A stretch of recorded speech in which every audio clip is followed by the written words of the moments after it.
Once upon a time in India, in the heart of a vast and ancient jungle, where sunlight struggled to touch the forest floor, lived a magnificent tiger named Shera. He was the undisputed king. Stripes were like shadows and fire.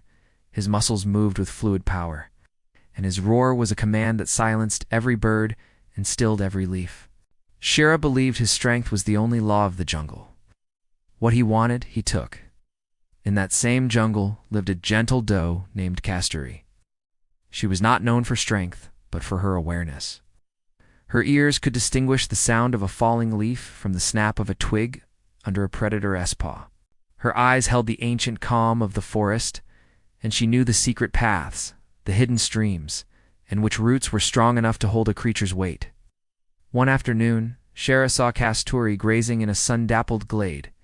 Her graceful form was a beautiful sight, and the king's pride swelled. Such a perfect creature, he thought, will make a perfect prize. A testament to my power. The hunt began. Shera burst from the undergrowth with a thunderous roar. Panic seized Kasturi, and she fled, a whisper of wind and leaves. The forest became a blur of green and brown as she darted through thickets and leaped over fallen logs. Shera was relentless, his powerful paws eating up the ground between them. He was faster, stronger, and driven by the certainty of his victory. Kasturi knew she could not outrun him forever. Her lungs burned and her legs grew tired.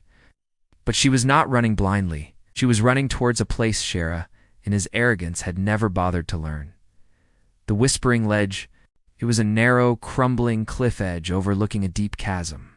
The path was treacherous, littered with loose stones and tangled roots. Kasturi, light and nimble, danced across it with careful, practiced steps. Shera, blinded by the thrill of the chase, followed without hesitation. But the moment his heavy paws landed on the ledge, the ground groaned. A large section of the cliff crumbled and fell into the chasm below, leaving Shera stranded on a small, unstable perch. He was trapped. One more move, and he would plummet to his doom. For the first time in his life, the mighty king felt the cold grip of fear. He looked across the gap. There stood Kasturi, safe on solid ground, watching him.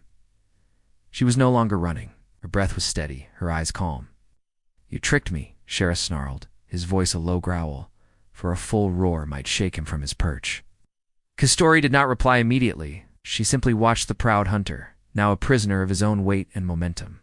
Then she spoke, her voice clear and calm. "It was not I who tricked you, O king. It was your own strength. You saw the path, but you did not understand the ground beneath it." She turned her head slightly. "To your left, there is a thick root of the banyan tree. It is old and strong.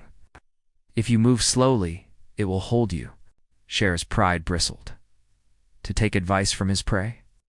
But the chasm below was a powerful argument.